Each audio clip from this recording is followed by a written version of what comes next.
Hi, everybody. My name's Tyler Tenniswood, And my name is Monique Williams. and we are both grad students here at UALR. And today we're going to talk to you guys about our project to create a visualization tool for honeybee diseases and parasites in Arkansas from 2015 to 2025. So first, we're going to talk to you guys about just the overall importance of bees. Yes, so bees are extremely important to our environment. They are the primary pollinators around the world. They make up about 90% of what they pollinate on the world's plants. They produce our honey, beeswax, and other products that we use on a daily basis. There's over 20,000 bee species in the world. A lot of them are going extinct, and bees are definitely used for inspiration for art, movies, and other cultural items, just like over here, Mr. Barry in our picture from the movie The Bee. And the bee movie is one of the best movies, in my opinion. All right, so next I'll talk to you guys about some key factors for colony decline. So within bees, both the native bees and managed bees like the honeybees, there are a few things that contribute. So first of all, pesticide use has been something that's overall contributed to honeybee decline and also native bee decline. Next is a habitat loss. So we've generally seen a lot of that through increased rates of urbanization. Also like deforestation for native bees and just other kind of more general examples of a habitat loss. Although I will say for with increasing urbanization, there has also been an increased rate of keeping the bees in urban areas, at least in my example. I live in Chicago, and so for us, we do have a lot of rooftop of beehives and other things. So it's kind of a cool way that in the face of habitat loss and other examples, there's different ways that people have been trying to promote bees and kind of still keep that conservation effort alive.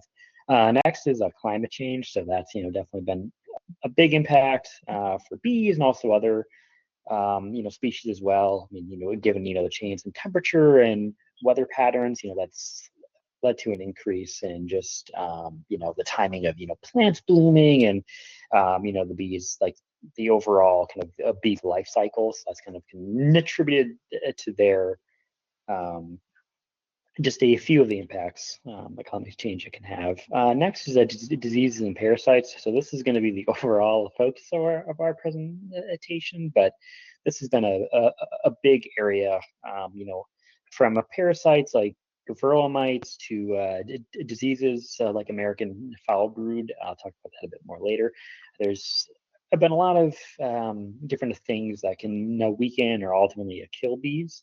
And also kind of to bring it home, these diseases and parasites have also been exacerbated by other stressors like climate change and some of the other things I'll talk about here. So next is pests and invasive species. So one key pest is actually on the bottom right side there, wasps. So like a lot of times they'll get into different beehives and it can cause issues, taking the larva, taking the honey, taking the actual bees themselves. But besides wasps, there's also been other, just generally non-native bee species, non-native species that can compete with the native bees and also honeybees for resources, but then they can also introduce new diseases and parasites into the actual beehives themselves. And the last one that's been a big impactor is a lack of nutritional diversity. So this is something that we've seen tied in with climate change and tied in with habitat loss. There's been just a loss in the different flowering plants that bees can and other pollinators can utilize just for the overall diet. So something that it can, generally bees like other species, like, and also like us require like a diverse array of, different things in another diet. And so by having a diverse array of different flowers and other pollinating sources for the bees, they're able to bring that pollen back and can ultimately help just create a more nutritionally beneficial diet for the bees. That's something that is talked about with, just once again with climate change and habitat loss. There's been a lot of a reduction in those are things that the bees need to survive. So kind of talking about the more kind of macro level aspects of bee decline, I want to kind of dive a little deeper into the diseases and the parasites that impact honeybees. So this is been a major issue, as I've talked about within the beekeeping in general, but this is also like affected native bees as well. So I'll just kind of talk through, kind of the one these are six diseases and parasites. Like these are the main ones that have impacted them. So one of the big ones that we've seen lately is the varroa mites. So these are tiny little mites. They're almost kind of like bee ticks that will attach themselves to a larva, but they can also get on the actual honeybees themselves.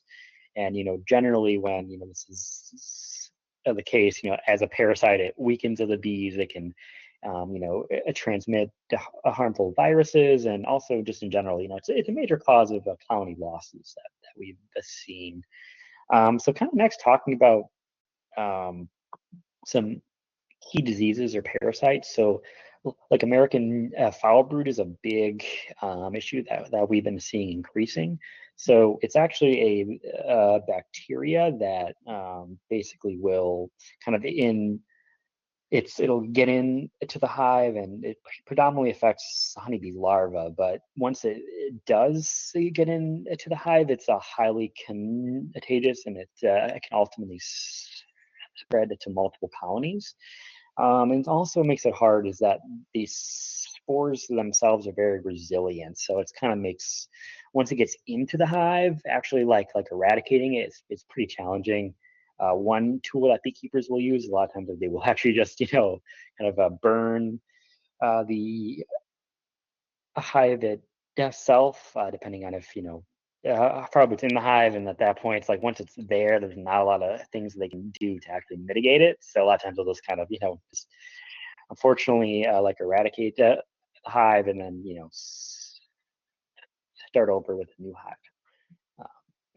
So next on the list is nosema. So nosema is actually a fungus, a parasite that will actually it'll impact the bee's gut. So kind of a similar to varroa mites and falber, it'll like weaken the bees. It impairs their ability to forage. It can actually like lead to a dysentery, and just the bees just kind of pooping themselves. So but it's interesting though too, because there are different species of nosema. It's not just one that impacts them, but it is still something that can still definitely impact the bees, and it's something that beekeepers are always kind of looking out for. So next is the deformed wing virus. So this is actually something that parasites like varroa mites can actually cause. So basically, this ends up leading to the bees' wings being impacted, and they just end up, it ends up in a state where they're just not really able to fly. And and in this case, it's kind of tough because basically once they like emerge, they actually have these deformed wings, and so it's just kind of that thing where especially as foragers, honeybee workers that need their wings to be able to fly and bring a pollen back, get to the hive to make honey and stuff. So it is something where this deformed wing virus that can be a big issue. And next, I'll just kind of talk about real quickly. So the bee paralysis virus, so similar to the one that I talked about last. This can also cause issues with bees. It's in the name, it leads to paralysis and trembling within the bees. And this is also something that's also spread by varroa mites. And last, but certainly not least, is small hive beetles. So these are tiny little beetles that will, the larva will actually get in to the hive and will, particularly weak ones, and they end up eating honeycomb, the honey themselves as well, which can cause it to ferment. And they generally just kind of create a mess within the hive. And I will say that compared to varroa mites, they're not as so just destructive as other parasites, but they can still end up causing damage. But luckily, with all these different examples, there has been ways to mitigate that, and things that researchers are working on to ultimately, try to help prevent these and mitigate, these issues when they do arise. So, kind of, stemming from that, I guess we'll kind of talk about the overall task here that we're trying to accomplish. So, our task that we are focusing on is creating a visualization tool for the main diseases and parasites contributing to honeybee colony decline in Arkansas, specifically from 2015 to 2025. Um, we want to basically just highlight those different stressors or parasites that we see, and be able to give users a database to go ahead and pull from, especially other people who actually run their own bee colonies. And to do this, we're going to be using different, not different, but multiple sets of data that we found, from the USDA and the UMD specifically, and Cornell University. So from the data source from the USDA Honeybee Colony Survey, we're going to be using this because they have data that has existed since 2015. They actually annually report on honeybee colonies across the US, and they provide status of number of colonies by state, key colony stressors, and other information. So it gives us those specific data and numbers on the stressors or parasites based on the bee colonies within that state. And here's an example of the data provided. So it breaks down the different diseases and parasites. So you see the varroa, other pests, parasites, diseases, and breaks it down for us in percentages based on states. And in this, we're going to specifically be looking at Arkansas.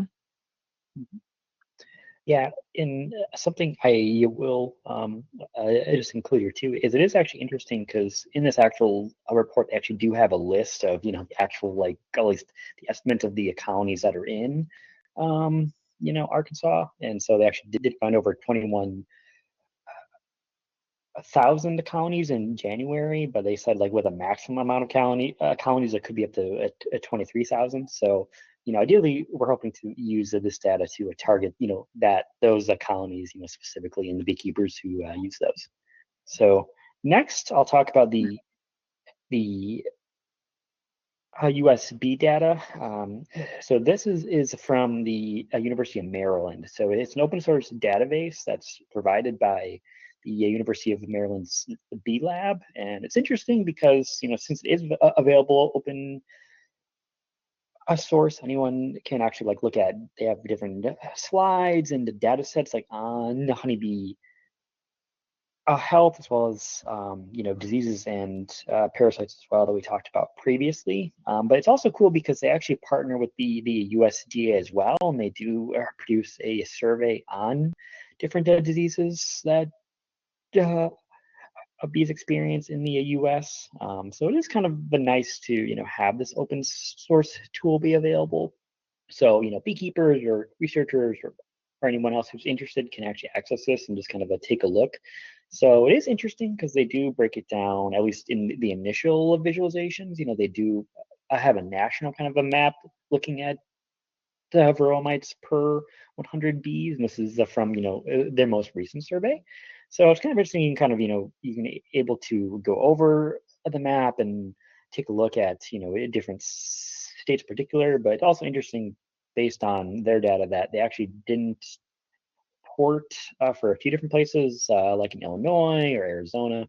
So those are some interesting data sets that we could eventually be alleviated, if they do end up expanding at the survey. But it is interesting that, some of that we definitely noticed was looking at it. But besides breaking it up, at the national level, when you do click on a state, it'll actually bring it up as well as at the state level. So here you can see just the average of varroa over time throughout 2024 Arkansas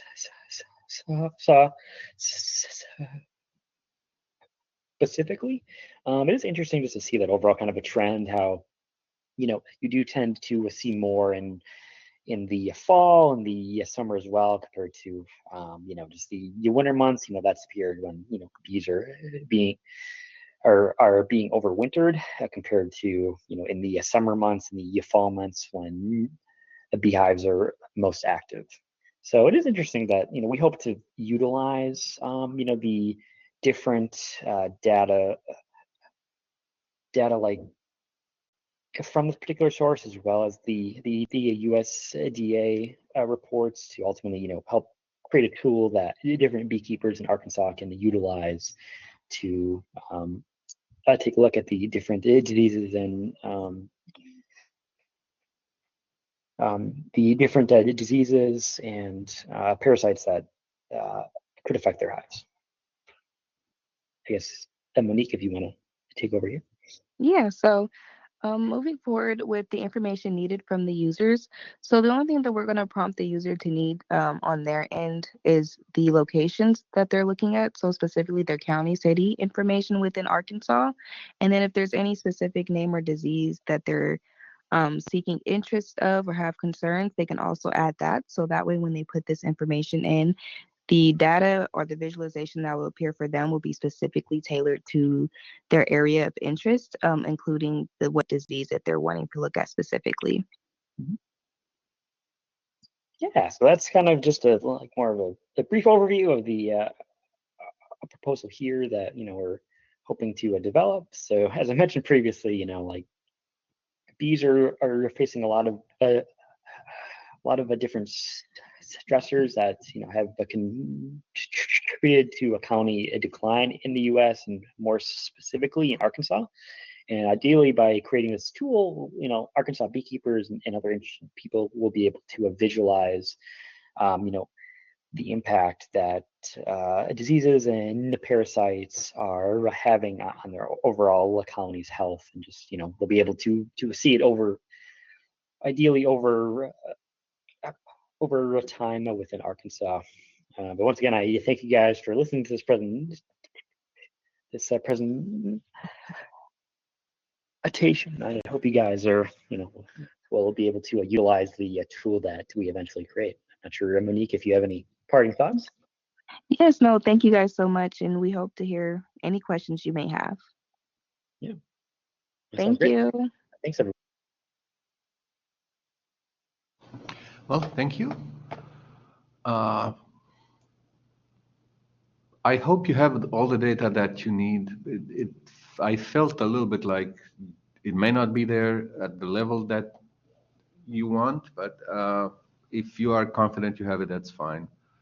One, because it felt like everything you showed at least, was state level and not going down to kind of more deeper level. Maybe you need to add another state than Arkansas if that's the case. On this slide, I think what I was trying to get to is not the information that you need from the user, it's what the information the users, whoever solves the problem or looks at your interface, would need to get from you, from the visualization. So I was trying to say the other way around. And as I told the team before you, I think generally you can start with everything rather than ask the user for a location and a name and then showing one visualization. Remember, this needs to be interactive, but not necessarily user interface. So you can start with all the parasites, and then they can drill down if they wanted to. They can filter all the parasites that way. So think more visualization than querying a database and kind of having to answer, in this case, two questions to get a visualization. Start with a visualization, and then the user has the flexibility to kind of move through that visualization. I mean move logically. It doesn't have to. Maybe pan, zoom, maybe just filter, maybe look at a different thing in the view. The task was a little bit undefined. You're not the only team that I told that to, but it was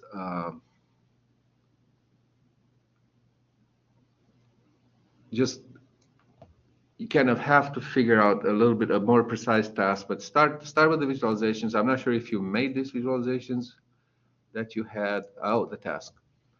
Um, so for main diseases and parasites contributing, so that right now it seems a little bit too simple. Main diseases can be, I list three of them, or maybe you already list them. So how is the task going to be different than these? These are the main.